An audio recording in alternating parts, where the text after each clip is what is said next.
Avis vascular centre మన దేశంలోనే the best varicose vein hospital. Long job చేసే వాళ్ళకు, బైక్ డ్రైవింగ్ చేసే వాళ్ళకు బ్యాక్ పెయిన్ కామన్గా వస్తూ ఉంటుంది. అటువంటి వాళ్ళు ఎలాంటి జాగ్రత్తలు తీసుకోవాలి? డిస్క్ ప్రాబ్లం అంటే స్లిప్ డిస్క్ యంగ్ పీపుల్లో వస్తుంటుంది. స్పెషల్లీ 20 to 40, 50 వయసులో మన బ్యాక్ బోన్లో ఉన్న డిస్క్ ఇంటర్వర్టిబ్రల్ డిస్క్ అంటాము. అది ఏమవుతుందంటే ఒకసారి వీక్ అయిపోయి ఫ్లూయిడ్గా అయ్యి బయటికి వచ్చేసేసి నరం మీద ఒత్తిడి వస్తుంటుంది. సయాటిక్ నర్వ్, దాన్నే సయాటికా అంటాం. అంటే back pain radiating to the leg ఈ సయాటికా రాడికులర్ పెయిన్ అంటాము. ఇది కామన్లీ యంగ్ పీపుల్లో వస్తుంటుంది. ఈ బ్యాక్ పెయిన్ కూడా one of the common cause for loss of productive life. అంటే యంగ్ పీపుల్లో జాబ్ లాస్కు, తర్వాత ఆఫీస్కి వెళ్ళకపోవడానికి, మెడికల్ లీవ్ తీసుకోవడానికి one of the common reason. ఇది జనరల్లీ ఎలా ప్రివెంట్ చేయాలి అంటే మనము జాగ్రత్తలు తీసుకోవాలి. బ్యాక్ బోన్ అనేది చాలా ఇంపార్టెంట్. ఈ బ్యాక్ బోన్ కూడా 4 గ్రూప్స్ ఆఫ్ మసిల్స్ ఉంటాయి. ఫ్రంట్లో ఒక గ్రూపు, బ్యాక్లో సైడ్స్కు. ఈ మసిల్స్ బ్యాలెన్స్డ్గా ఉన్నప్పుడే ఈ బ్యాక్ బోన్ అనేది స్ట్రాంగ్గా ఉంటుంది. దాని నార్మల్ కర్వేచర్ మెయింటైన్ అవుతుంది. ఈ బైక్ రైడింగ్ వల్ల ఏమవుతుందంటే రిపీటెడ్ షాక్స్ వస్తుంటాయి బ్యాక్ బోన్ వల్ల. సో రిపీటెడ్ షాక్స్ వల్ల ఈ మసిల్స్ స్ట్రాంగ్ లేకపోతే ఏమవుతుంది, ఆ లోడ్ అంతా డిస్క్ పైన పడి ఆ డిస్క్ వీక్ కావడానికి, బయటికి రావడానికి పాసిబిలిటీ ఉంది. అదేవిధంగా ఈ డెస్క్ జాబ్ చేసేవాళ్ళు ప్రొలాంగ్ సిట్టింగ్ ఉంటుంది. సో దానివల్ల ఏమవుతుందంటే ఈ బ్యాక్ పైన చాలా లోడ్ పడుతుంది. ఈ బ్యాక్ మసిల్స్ రెగ్యులర్ ఎక్సర్సైజ్ చేయకపోవడం వల్ల వీక్ అవి బ్యాక్ సపోర్ట్ చేయకపోవచ్చు. అండ్ ఈ డెస్క్ జాబ్ చేసేవాళ్ళు జనరల్లీ ఎలా అంటే పోస్చర్ కూడా సరిగా ఉండదు.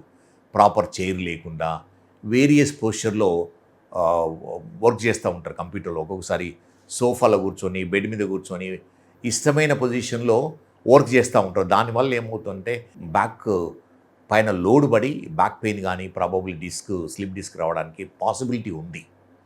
అందుకని regular exercise, back strengthening exercises కానీ, తర్వాత మొబిలైజేషన్ ఎక్సర్సైజెస్ అనేది చాలా ఇంపార్టెంట్.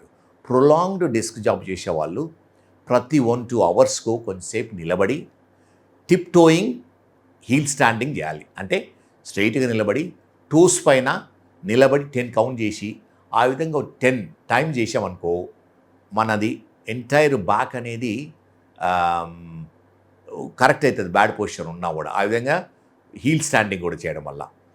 తర్వాత ఫ్లాట్ ప్లాంక్ అంటాము. అంటే పుషప్స్లో చేతుల మీద, ఫీట్ మీద కొంతసేపు మెయింటైన్ చేసామనుకో 10 సెకండ్స్ మెయింటైన్ చేసి 10 టైమ్స్ చేసామనుకో బ్యాక్ మీద అది మంచి ఎఫెక్ట్ ఉంటుంది. సో ఇలాంటి సింపుల్ ఎక్సర్సైజ్ చేయడం వల్ల ఏమవుతుందంటే ఈ బ్యాక్ పెయిన్ ప్రాబబుల్ డిస్క్ ఉన్న వాళ్ళకు కూడా ఇది కొంతవరకు ఎఫెక్టివ్ అవుతుంది.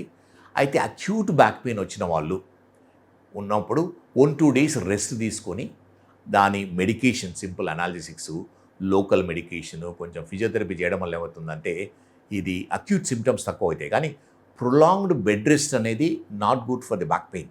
మనం ఎన్ని రోజులు బెడ్ రెస్ట్ తీసుకుంటే అంత ఎక్కువ అవుతుంది. సో బ్యాక్కు బెడ్ రెస్ట్ అనేది మంచిది కాదు. మనము ఎంత తొందరగా వీలైతే అంత తొందరగా మొబిలైజ్ చేయడం ఇంపార్టెంట్. మన చేతన అంటే హెవీ లిఫ్టింగ్ కానీ బెండింగ్ యాక్టివిటీస్ ప్రివెంట్ చేస్తూ రొటీన్ యాక్టివిటీస్ అంటే నిలబడము, నడవడము, కొంచెం ఎక్సర్సైజ్ చేయడము, స్ట్రెచింగ్ ఎక్సర్సైజ్ చేయడం చాలా ఇంపార్టెంట్. బ్యాక్ పెయిన్ ఉన్న వాళ్ళకు ప్రొలాంగ్ సిట్టింగ్ కూడా మంచిది కాదు. Line position is good, standing position కూడా మంచిదే. అయితే ఎవరైతే కంప్యూటర్తో పనిచేస్తూ ఉంటారో బ్యాక్ పెయిన్ ఉన్నవాళ్ళు ప్రాబబ్లీ స్టాండింగ్ టేబుల్ అరేంజ్ చేసుకొని నించొని ల్యాప్టాప్తో పనిచేయడం అనేది వెరీ గుడ్ అడ్వైస్. దానివల్ల ఈ బ్యాక్ పెయిన్ చాలా వరకు కంట్రోల్ అవుతుంది. అందుకని ఈ బ్యాక్ పెయిన్ ప్రివెంట్ చేయాలంటే మన బ్యాక్ మసిల్ స్ట్రాంగ్గా పెట్టుకొని వాటి రెగ్యులర్ మొబిలైజేషన్ ఎక్సర్సైజ్ చేయడం వల్ల చాలా వరకు ఇది ప్రివెంట్ చేయొచ్చు.